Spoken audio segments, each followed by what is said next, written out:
এই বাচ্চাটা 11 ইঞ্চির উপরে আছে এবং এইটাতে 276টা দান পাওয়া গেছে। আপনারা যে কোনো কোম্পানির এরকম একটা দান টান দিয়ে দেখবেন, দান দিয়া দানগুলা নিয়ে গণি দেখবেন কয়টা দান আছে।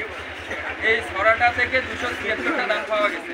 এই 276টার ভিতরে 26টা দান পাওয়া গেছে যেটা এখনো হৃষ্টপুষ্ট হয় নাই, বা আমরা চিটা বলি।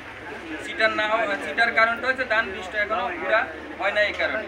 তার মানে এই ধানটা খুবই ভালো ধান, ভবিষ্যতে চাষ করা যায়, ঠিক আছে না? আসলে সময় বেশি নষ্ট হয়ে যেতেছে, আপনাদেরও গরম, প্লাস এখানে সিদ্দিকেরও ব্যবসা করতে যেতেছে।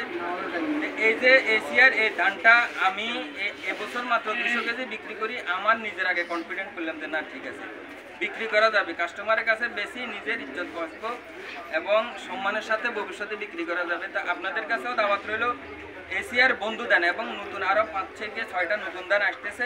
আসলে এরকম আগামী বছর এই সিজন শুরু হওয়ার আগেই আপনাদেরকে এরকম আরেকটা মিটিং করি, সবগুলি ধান কী কী ধান আসতেছে, এই ধানগুলির বয়স কত, মানে কীরকম ফলন হবে সে সম্পর্কে আপনাদেরকে বিস্তারিতভাবে জানিয়ে দেওয়া হবে। তো আপনাদের কাছে দাওয়াত রইল এশিয়ার ভবিষ্যতে নতুন ধান এবং পুরানো ধান সংমিশ্রণে চাষাবাদ করার জন্য।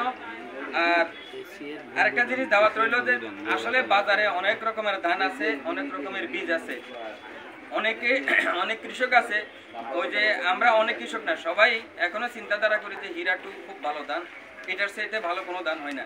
এখন এরকম একটা গোসা কার্ডি গনি মাপি বুঝাই দেন, তারপরে বুঝুন যে কে ভালো, বদনামি করতেছি না। এই জন্য অনেকে বলে যে অমুক বীজটা খুব ভালো রে ভাই। কৃষকের কথায় অনেক সময় আমরা অনেকে প্রভাবিত হই, কৃষকের কথায় প্রভাবিত না হইয়া আবার দোকানদারও আমরা ব্যাগ ভালো না, তো আমরা দোকানদারও ব্যাগ সবাই ভালো না, সবাই আবার খারাপও না, কিছু সিটিং আছে, কিছু ভালো আছে। দেখে নেবেন যে ভালো দোকানদার কে ভালো পরামর্শ দিতে পারে, ভালো বীজটা দিতে পারে।